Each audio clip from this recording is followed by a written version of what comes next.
Assalamualaikum, berjumpa lagi di rumah peternakan. Oke teman-teman, bagaimana kabar kalian hari ini? Semoga kalian sehat selalu dan dilancarkan rezekinya. Oke teman-teman, hari ini kita ngevlog bagaimana cara merawat DUC yang baik agar DUC itu tidak mudah mati ya teman-teman. Bagaimana caranya? Tonton terus video ini sampai selesai. Bagaimana cara saya merawat DUC? Mungkin ini sedikit informasi bagi teman-teman, semoga bermanfaat. Oke teman-teman, let's go. Untuk merawat DUC yang benar dan biar DUC nya itu tidak mudah mati, ini berdasarkan pengalaman saya dan setiap hari saya lakukan.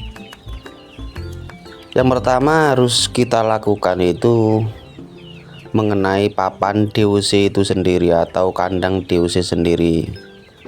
Seperti ini DUC yang saya rawat ini berjumlah 100 ekor ya teman-teman, dan kapasitas 100 ekor ini kita menggunakan kandang DUC ukuran 2 meter. Ini cukup untuk kapasitas DUC jumlahnya 100, dan nantinya ini kapasitas 100 ini kita taruh di box browning ini ya kurang lebih itu sekitar 1 hari sampai 1 bulan.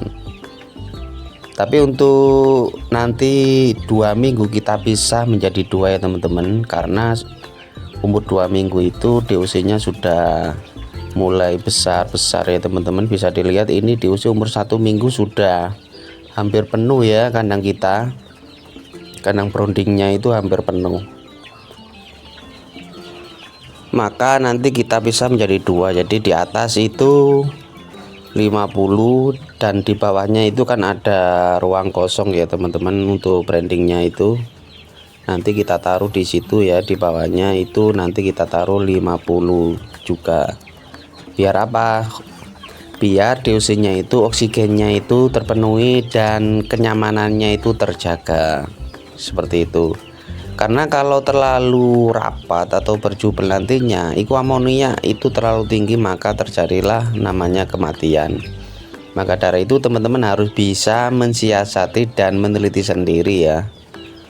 Mungkin teori saya seperti ini, tapi untuk lingkungan teman-teman ya bisa berubah saja, terlalu panas atau gimana cuacanya itu. Kalau di daerah saya kan sedengan, jadi cara mensiasatinya seperti itu ya.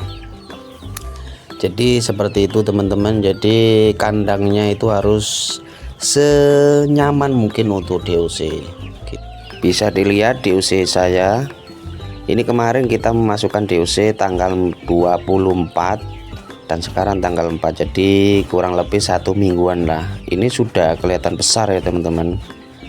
Dan nanti tanggal 15-an kita taruh di bawahnya ya, biar tidak terlalu berjubel, karena umur 2 minggu itu sudah agak besar-besar ya teman-teman. Seperti itu. Yang kedua yang perlu diperhatikan dalam memelihara DUC agar DUC nya tidak mudah mati itu adalah kebersihan kandang itu sendiri. Seperti teman-teman lihat ini, setiap 2 hari sekali kita bersihkan kandangnya. Itu alas yang kita gunakan itu menggunakan sekam ya teman-teman. Biar apa? Nanti kotoran itu mencampur menjadi satu, menjadi sekam, jadi nanti untuk membersihkannya lebih mudah. Itu seperti itu ya teman-teman. Ini waktunya pembersihan, jadi kita bersihkan ya kotor-kotorannya itu seperti ini. Karena umur 1 minggu ini DUC nya itu kotorannya sudah lumayan teman-teman ya. Kalau umur 1 hari sampai 3 hari itu kotorannya tidak kelihatan. Kalau udah 1 minggu lebih itu kotorannya sudah kelihatan ya teman-teman. Kalau tidak dibersihkan, dikhawatirkan amonia dari kotoran itu mengganggu kenyamanan ayam itu sendiri. Maka dari itu kotoran-kotoran ini harus kita bersihkan seperti itu ya teman-teman. Bisa dilihat ini 2 hari sekali kita bersihkan. Kalau kita tidak bersihkan ya nggak apa-apa gitu, 1 minggu sekali Tapi resikonya nanti dikhawatirkan amoniaknya itu terlalu tinggi dari kotoran itu, maka dikhawatirkan ayam-ayam itu tidak kuat ya teman-teman, maka terjadilah kematian gitu. Bisa dilihat ya teman-teman, itu ayamnya itu sudah berjubel-jubel ya, dan kotorannya itu banyak sudah kalau sudah menginjak 1 minggu ya teman-teman. Maka dari itu saya siasati dan kita bersihkan 2 hari sekali gitu ya, untuk menghindari sesuatu yang tidak kita inginkan, contohnya kematian DOC itu sendiri ya. Sering-sering kita bersihkan ya kandang untuk DOC nya, biar apa, biar kesehatan ayam itu terjaga betul ya teman-teman.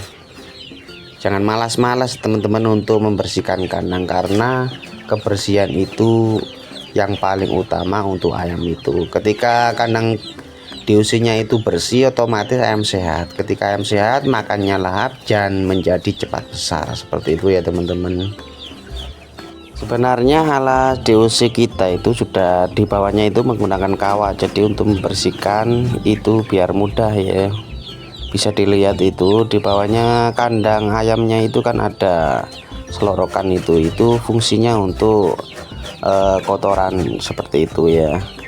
Tapi untuk DOC umur 1 hari sampai 2 minggu itu kan butuh kehangatan lebih, jadi biar hangat ya, sementara kita alasi dengan perlak ya, itu biar apa, biar kehangatannya itu betul-betul terjaga, karena DOC itu butuh kehangatan seperti itu. Tapi bila kita langsung buka perlaknya dan langsung masuk ke bawah ya kotorannya, nanti itu di selorokannya itu lebih mudah sebenarnya, tapi kehangatannya itu kan kurang ya. Karena apa, karena kehangatan ruang itu kan terpusat dari apa namanya, lampu. Jadi ketika kita buka perlaknya, otomatis kehangatannya itu menerobos ke yang lain ya, jadi tidak maksimal ya. Maka dari itu kita untuk 2 minggu itu kita biarkan ya, kita tidak buka perlaknya seperti itu. Maka untuk membersihkannya ya seperti ini ya, manual ya teman-teman, seperti itu. Sebenarnya agak ribet, tapi ya nggak apa-apa,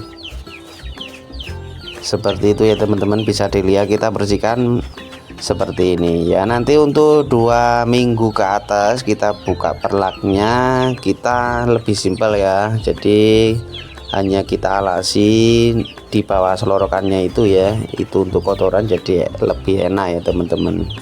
Itu ketika ayam sudah umur 2 minggu. Karena apa, karena umur 2 minggu itu kan bulunya sudah stabil banyak ya, jadi untuk kehangatan tubuh ayam itu lebih kuat ya teman-teman, seperti itu. Yang nomor 3 yang perlu diperhatikan biar DOC itu tumbuh maksimal dan tidak mudah mati, itu menu makanannya ya teman-teman. Seperti video-video sebelumnya, menu makanannya itu harus benar-benar kita jaga nutrisinya, seperti itu ya. Karena apa, karena DOC umur 1 hari sampai 1 bulan ini adalah umur dimana pertumbuhannya itu menentukan, jadi harus semaksimal mungkin. Maka dari itu saya sarankan itu untuk menggunakan popan atau konsentrat penuh ya, untuk 1 hari sampai 1 bulan ya, seperti itu. Biar apa namanya, nutrisinya itu lebih terjaga. Dan kalau kita kombinasikan dengan fermentasi yang lain, itu kan nanti bisa becek atau gimana ya, seperti itu ya. Jadi kalau menggunakan konsentrat, otomatis konsentratnya itu kan kering, jadi dan mudah, seperti itu. Ini lebih simpel sebenarnya ya teman-teman. Jadi usahakan kalau umur 1 hari sampai 1 bulan itu menggunakan konsentrat penuh ya teman-teman. Ada sih ke teman-teman yang menggunakan fermentasi, tapi ya 20% lah dari fermentasi itu. Jadi konsentrat itu 80, jadi ditambah dengan fermentasi. Jadi seperti itu, boleh lah ya, nggak apa-apa seperti itu. Yang penting tujuannya sama ya, yaitu pertumbuhan ayam itu lebih cepat dan tidak mudah mati, seperti itu ya teman-teman. Kalau ayam kampung, yang jenis-jenis ayam kampung yang biasa itu lebih kuat ya teman-teman. Kalau jenis seperti ini atau joper itu kan rentan ya teman-teman.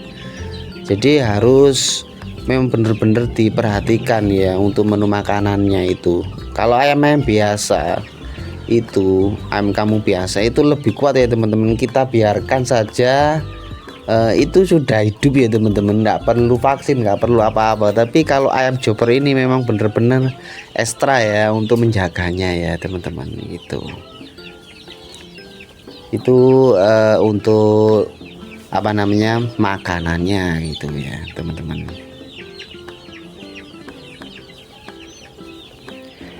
Yang ketiga yang perlu diperhatikan itu adalah menu minumannya. Jadi usahakan jangan sampai telat untuk minuman DOC ini ya, harus kita selalu kontrol. Dan menu minumannya biasanya kita menggunakan Vitagik ya teman-teman, tapi kita lebih senang itu menggunakan yang herbal ya teman-teman. Biasanya kadang kita kasih jahe, temulawak seperti itu ya. Jadi biar imunnya itu lebih terjaga. Tapi yang herbal-herbal itu enggak setiap hari kita kasihkan ya, 1 minggu sekali lah minimalnya seperti itu. Karena lebih apa, kalau setiap hari ya nggak baik juga seperti itu ya. Seperti itu ya, minumannya harus kita bener-bener perhatikan ya. Seperti itu ya teman-teman, bisa dilihat itu. Kalau menggunakan Vitagik ya boleh saja sih, tapi saya tidak menggunakan setiap hari ya. Ya 3 hari sekali kita kasih Vitagik, dan 1 minggu sekali kita kasih menu yang herbal-herbal seperti itu ya. Apalagi ini adalah musim hujan, jadi harus benar-benar ekstra kita perhatikan untuk kesehatannya, seperti itu ya teman-teman. Ini alasnya sudah kita ganti ya dengan alas yang baru ya. Ini sudah kita ganti dengan sekam yang baru, jadi sekam yang fresh ya teman-teman. Otomatis kalau sudah kita ganti, otomatis kesehatan lebih terjaga. Jadi amonia yang membahayakan untuk DOC kita bisa kita atasi ya teman-teman. Ayam lebih suka ya kalau sudah diganti alasnya itu ya, apalagi ya, menggunakan sekam yang baru itu ayam kayak gimana ya, kayak bermain-main gitu loh teman-teman gitu ya, diceker-ceker atau gimana, itu lebih suka ya teman-teman. Kalau dapat 3 hari kan banyak kotorannya itu ayam diem ya teman-teman. Tapi kalau sudah diganti yang baru, kita ganti sekam yang baru, itu lebih agresif ya, lebih kayak fresh gitu ya teman-teman. Seperti itu, bisa dilihat itu teman-teman ya di video itu. Setelah kita ganti dengan yang baru ya, sekamnya itu tuh ceker-ceker ya teman-teman.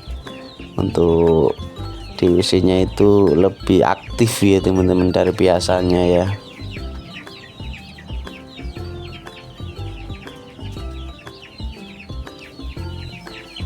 Yang perlu diperhatikan lagi untuk merawat DOC adalah kehangatan ruangan untuk kandang DOC nya. Kita biasanya menggunakan termostat ya teman-teman di kandangnya, biar bisa mengecek ya apakah ruang suhunya itu stabil atau tidak ya. Kalau kepanasan ya kita kurangi lampunya, kalau kedinginan nanti kita pasang lagi ya sepenuhnya ya. Biasanya kita berada di suhu 37 sampai 38 ya untuk suhu ruang stabilnya ya. Jika melebihi 38 maka kita buka ruangnya ya, kita buka biar sirkulasi udaranya itu lebih stabil seperti ini ya. Bisa dilihat di video itu kita buka karena apa? Karena suhu di ruangan itu panas banget, jadi kita buka ya sebagian ya, biar udaranya itu masuk terus lebih sejuk dan stabil. Nanti ketika sudah normal kita tutup lagi. Biar apa? Biar kehangatan untuk DUC itu biar terjaga ya teman-teman. Bisa dilihat ya, ciri-ciri ayam kedinginan itu berkumpul-kumpul ya teman-teman. Jadi bergerombol-gerombol itu ciri-ciri ayam yang berarti suhunya itu mengalami dingin ya gitu. Jadi itu kita hindari ya teman-teman.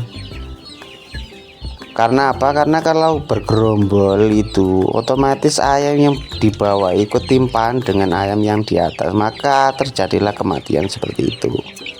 Biasanya seperti itu ya teman-teman. Tapi kalau jikalau ruangan itu stabil, maka ayam itu nyaman makan, nyaman minum, nyaman, jadi menyebar ya di mana-mana. Kalau waktunya ngantuk ya langsung tidur di alas yang disinggahi itu ya teman-teman, seperti itu. Dan ciri-ciri ayam yang kepanasan atau ruang kepanasan itu ayam itu megap-megap ya teman-teman, mangap lah kalau bicara orang Jawa itu, megap-megap ya teman-teman, seperti itu ayamnya. Solusinya ketika mengalami kenaikan suhu, maka solusinya kita buka kandangnya biar udara yang di luar itu masuk ke kandang, atau kalau punya kipas angin kita kipasi ya, seperti itu. Tapi kalau saya itu kita buka saja untuk kandangnya biar sirkulasi udara stabil. Kalau sudah stabil kita tutup lagi ya, seperti itu untuk menyiasati jikalau kandang itu terlalu panas ya, seperti itu. Bisa dilihat ayam ini berarti suhunya stabil, maka ayamnya itu aktif ya, tidak megap-megap, tidak bergerombol seperti yang kita bicarakan ya, itu sudah menyebar ya teman-teman. Ini ciri-ciri ayam ruang suhunya itu stabil seperti ini ya teman-teman. Apalagi alatnya sudah kita bersihkan, kita ganti yang baru menggunakan sekam, itu lebih suka lagi ya ayamnya ya, lebih aktif ya, seperti itu ya teman-teman.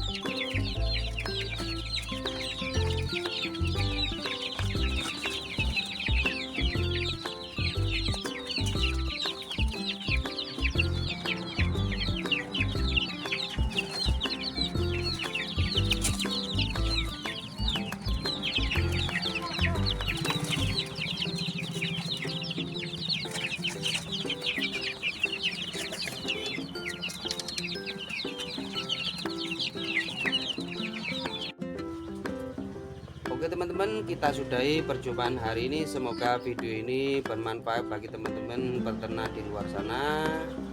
Dan jangan lupa like, share, and subscribe. Kita bertemu di vlog selanjutnya. Oke, bye bye, see you next time.